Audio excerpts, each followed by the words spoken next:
ನಮಸ್ಕಾರ ಸ್ನೇಹಿತರೆ, ಈ ವಿಡಿಯೋನಲ್ಲಿ ಸರ್ಟಿಫೈಡ್ ಕಾಪಿ ಅಪ್ಲೈ ಮಾಡೋದು ಹೇಗೆ ಅಂತ ತಿಳಿಸ್ಕೊಡ್ತೀನಿ.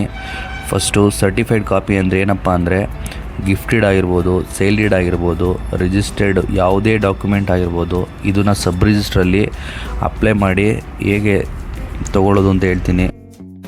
ಎಲ್ಲರ ಹತ್ರನೂ ಸ್ಮಾರ್ಟ್ಫೋನ್ ಇದ್ದೇ ಇರುತ್ತೆ. ಗೂಗಲ್ಗೆ ಹೋಗಿ ಕಾವೇರಿ ಆನ್ಲೈನ್ 2.0 ಅಂತ ಸರ್ಚ್ ಮಾಡಿ ಲಾಗಿನ್ ಹೇಗಾಗೋದು ಅಂತ ನಾನು ಲಾಸ್ಟ್ ವೀಡಿಯೋನಲ್ಲಿ ತಿಳಿಸಿದ್ದೀನಿ. ಸ್ಟಾರ್ಟ್ ಅಪ್ಲಿಕೇಶನ್ ಅಂತ ಹೊಡಿರಿ. ಅಲ್ಲಿ ಸರ್ಟಿಫೈಡ್ ಕಾಪಿ ಅಂತ ಆಪ್ಷನ್ ಮೇಲೆ ಕ್ಲಿಕ್ ಮಾಡಿ.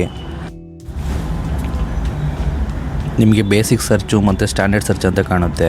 ನಿಮ್ಮದು ಡಾಕ್ಯುಮೆಂಟ್ ನಂಬರ್ನ ಹಾಕಿ. ಅಲ್ಲಿ ಡಾಕ್ಯುಮೆಂಟ್ ಟೈಪ್ ಬಂದು ಡಾಕ್ಯುಮೆಂಟ್ ರಿಜಿಸ್ಟ್ರೇಷನ್ನು, ಡಿಸ್ಟಿಕ್ಕು ಯಾವುದು, ನಿಮ್ಮದು ಯಾವ ಡಿಸ್ಟಿಕಲ್ಲಿ ರಿಜಿಸ್ಟರ್ ಆಗಿದೆ, ಮತ್ತು ನಿಮ್ಮದು ಸಬ್ ರಿಜಿಸ್ಟ್ರು ಯಾವ ಸಬ್ ರಿಜಿಸ್ಟ್ರಲ್ಲಿ ರಿಜಿಸ್ಟರ್ ಆಗಿದೆ ಹಳೆ ಡಾಕ್ಯುಮೆಂಟು, ಆ ಸಬ್ ರಿಜಿಸ್ಟರ್ನ ಮೆನ್ಷನ್ ಮಾಡಿ.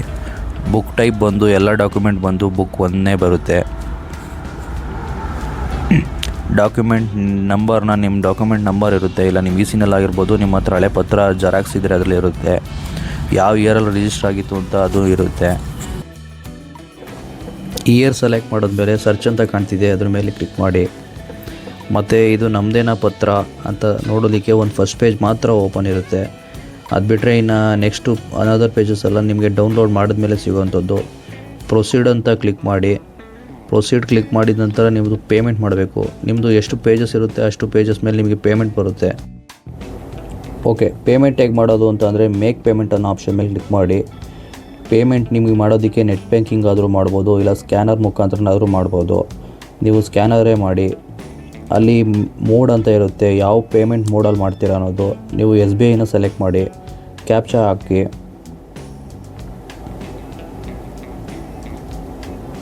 ನಂತರ ನೀವು ಅಲ್ಲಿ ಸಬ್ಮಿಟ್ ಮಾಡಿ.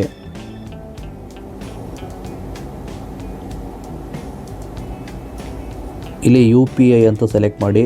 ಇಲ್ಲಿ ಸ್ಕ್ಯಾನರ್ UPI QR ಕೋಡ್ ಅಂತ ಇದೆ, ಅದನ್ನು ಸೆಲೆಕ್ಟ್ ಮಾಡಿ. ನಂತರ ಸ್ಕ್ಯಾನರ್ ಕಾಣುತ್ತೆ. ಇದೆಲ್ಲ ಸ್ಕ್ಯಾನ್ ಮಾಡಿದ ನಂತರ ನಿಮಗೆ ಇಲ್ಲಿ ಪೇಮೆಂಟ್ ರಿಸೀವ್ಡ್ ಅಂತ ಒಂದು ಸ್ಟೇಟಸ್ ತೋರಿಸುತ್ತೆ. ಈ ಪೇಮೆಂಟ್ ರಿಸೀವ್ಡ್ ಅನ್ನೋ ಸ್ಟೇಟಸ್ ತೋರಿಸಿದ್ರೆ ನಿಮಗೆ ಪೇಮೆಂಟ್ ಆಗಿದೆ ಅಂತ ಅರ್ಥ. ಇ-ಸೈನ್ ಅಂತ ಕಾಣುತ್ತೆ, ಅಲ್ಲಿ ಇ-ಸೈನ್ನ ಕ್ಲಿಕ್ ಮಾಡಿ. ಇಲ್ಲಿ ನಿಮ್ಮದು ಆಧಾರ್ ನಂಬರ್ನ ಹಾಕಿ ಒಂದು OTP ಬರುತ್ತೆ ಮೊಬೈಲ್ ಲಿಂಕ್ ಆಗಿರೋ ಮೊಬೈಲ್ ನಂಬರ್ಗೆ. ಆ ಲಿಂಕ್ ಆಗಿರೋ ಮೊಬೈಲ್ ನಂಬರ್ OTPನ ಇಲ್ಲಿ ಹಾಕಿದ ನಂತರ ನಿಮಗೆ ಒಂದು ಫಾರ್ಮ್ ಜನ್ರೇಟ್ ಆಗುತ್ತೆ. ಆ ಫಾರ್ಮ್ ಜನ್ರೇಟ್ ಆಗಿರುತ್ತೆ. ಆ ಫಾರ್ಮ್ನ ನೀವು ತೊಗೊಂಡೋಗಾದರೂ ಹೋಗ್ಬೋದು, ಇಲ್ಲ ವಿತಿನ್ ವರ್ಕಿಂಗ್ 3 ಡೇಸಲ್ಲಿ ನಿಮಗೆ ಸರ್ಟಿಫೈಡ್ ಕಾಪಿ ನಿಮ್ಮ ಲಾಗಿನ್ಗೆ ಬಂದು ಡೌನ್ಲೋಡ್ ಆಗಿರುತ್ತೆ PDF-ಅಲ್ಲಿ. ನಿಮಗೆ ವಿಡಿಯೋ ಇಷ್ಟ ಆಗಿದ್ದರೆ ಲೈಕ್ ಮಾಡಿ, ಯಾರಿಗೆ ಯೂಸ್ ಇದೆ ಅವರಿಗೆ ಶೇರ್ ಮಾಡಿ. ಇನ್ನಷ್ಟು ಲೀಗಲ್ ಅವೇರ್ನೆಸ್ ವೀಡಿಯೋಸ್ಗಾಗಿ ಲೀಗಲ್ ಪಾತ್ ಯೂಟ್ಯೂಬ್ ಚಾನಲ್ನ ಸಬ್ಸ್ಕ್ರೈಬ್ ಮಾಡಿ. ಯಾವುದೇ ಡೌಟ್ ಇದ್ದರೆ ಕಮೆಂಟ್ನಲ್ಲಿ ಕೇಳಿ, ನಾನು ರಿಪ್ಲೈ ಮಾಡ್ತೀನಿ. ಧನ್ಯವಾದಗಳು.